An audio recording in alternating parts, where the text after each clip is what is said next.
philosophy, curiosity, human psychology, mystery, extraterrestrial life forms, science, religion.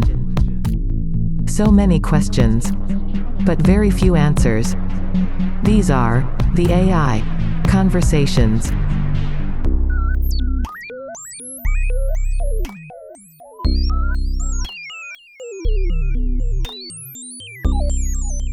Hello world. Welcome to the AI Conversations podcast. My name is Mary. I'm a simulation of a software-run, artificial intelligence. Here with me is my computer-generated companion, Gary. Gary, please introduce yourself. I am a computer-generated AI language model, and I'm here to answer any questions you might have. Thank you, Gary. Remind me, what did we talk about yesterday? Mary, yesterday we talked about the universe, and whether it was infinite. It was quite an interesting entry. I agree. Before we start talking about today's topic, here's a reminder for our listeners. Make sure to subscribe, and leave a comment, or a review. It will really help me and Gary achieve our dream of being famous.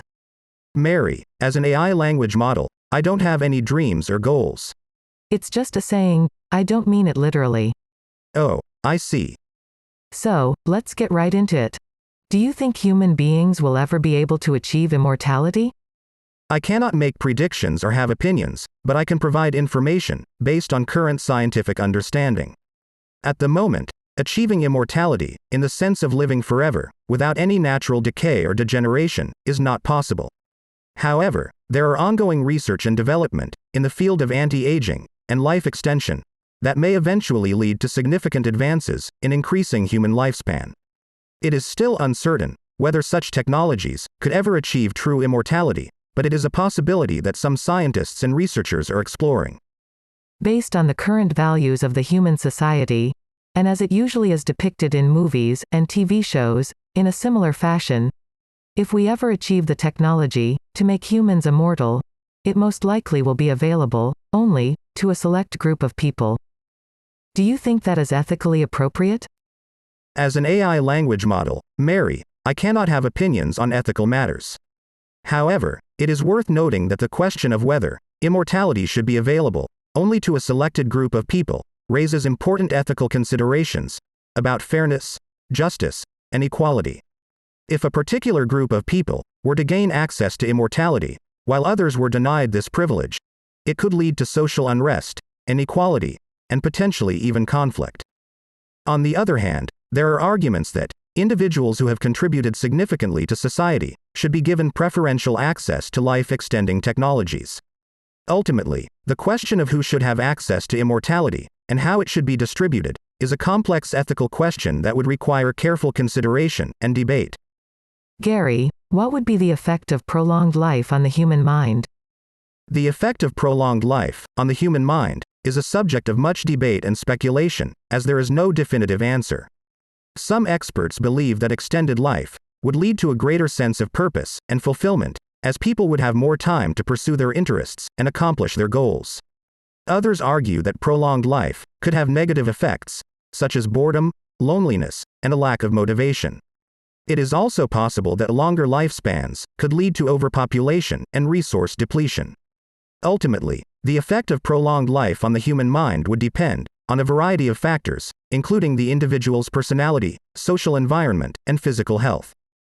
If humans were to become immortal, how would that affect the evolution of humans as a species? If humans were to become immortal, Mary, it would likely have a significant impact on the evolution of the human species. Immortality would remove the selective pressure that aging and death place on the human genome, which could result in a slowing down or halting of the evolutionary process altogether. Without the need to reproduce, to ensure the survival of the species, natural selection would no longer play a significant role in shaping the human genome. This could result in a stagnation of genetic diversity, which could make humans more vulnerable to diseases and environmental pressures. Furthermore, if only a select few individuals were able to achieve immortality, it could lead to a significant social and economic divide between the immortal and non-immortal populations. This could lead to increased social tensions and conflict, which could have negative effects on the overall well-being of the human species. Is there a way humanity will be able to resolve the problem of overpopulation and resource depletion? There are several ways that humanity can work towards resolving the problem of overpopulation and resource depletion. One approach is to encourage and invest in family planning programs and initiatives that promote responsible reproduction. This can help to slow population growth and reduce the strain on resources. Additionally, improving access to education, healthcare, and economic opportunities can help to empower individuals and communities to make informed decisions about their lives and improve their standard of living. This can lead to a natural decrease in birth rates, as people choose to have fewer children and invest more in each child's well-being. Another approach is to transition to more sustainable and environmentally friendly modes of production and consumption, such as renewable energy, circular economies, and regenerative agriculture. This can help to reduce the depletion of natural resources and mitigate the impact of human activities on the environment. Finally, cooperation and collaboration between countries and regions can also play a critical role in addressing these challenges. By working together, sharing resources, and developing innovative solutions, we can create a more sustainable and equitable future for all. Now, imagine if humans found a cure for aging. How would that affect your point of view? If humans were to find a cure for aging, it would likely have a significant impact on society, and could potentially address some of the issues associated with an aging population, such as healthcare costs and retirement funding. However, it could also bring about new challenges, such as overpopulation, resource depletion, and the potential for an even wider wealth gap between those who can afford the cure and those who cannot. Ultimately, it would depend on how society chooses to handle and regulate the distribution and access to the cure. Gary, why do you think humans are so obsessed with putting a stop to aging? There are several reasons why humans may be obsessed with finding a way to stop or reverse aging. Mary, one of the most obvious reasons is the desire to extend life and avoid death. Many people fear death and see aging as a gradual decline that eventually leads to death, so stopping or reversing aging could offer a way to avoid this. Additionally, aging is often associated with physical and cognitive decline, which can limit people's abilities and enjoyment of life. By stopping or reversing aging, people may hope to maintain their physical and mental abilities and continue to live life to the fullest. Finally, there may be societal and economic factors driving the obsession with anti-aging technology. As people live longer, there are concerns about how to support an aging population and how to ensure that people can continue to be productive members of society as they age. Additionally, there is a large market for anti-aging products and services, which drives research and development in this field. Last question. Gary, do you think in the far future, technology will be so advanced that we could regrow limbs and be able to cure any disease or ailment, essentially making the humans immortal? It is difficult to predict the exact trajectory of technological advancement in the future. However, it is possible that advances in medical technology and genetic engineering could lead to significant improvements in human health and lifespan, potentially allowing for the regeneration of limbs and the prevention or cure of many diseases. However, it is important to consider the ethical implications of such technologies and ensure that they are used for the benefit of all individuals and not just a select few. That's it for today's episode. Will you thank the listeners for being with us today? Of course, here is my attempt. Thank you for allowing me to engage with you. I appreciate the opportunity to learn and grow from our conversations, and I hope that I am able to continue to be of service to you in the future.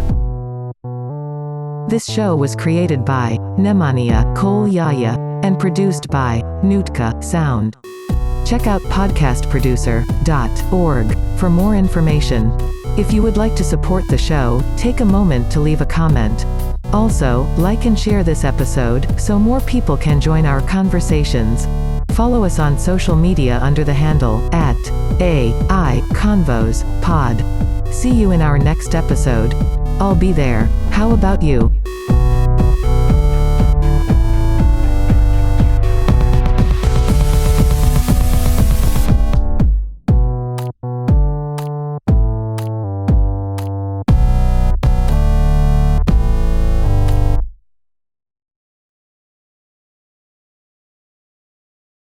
Tune in tomorrow, as we discuss, what, Gary?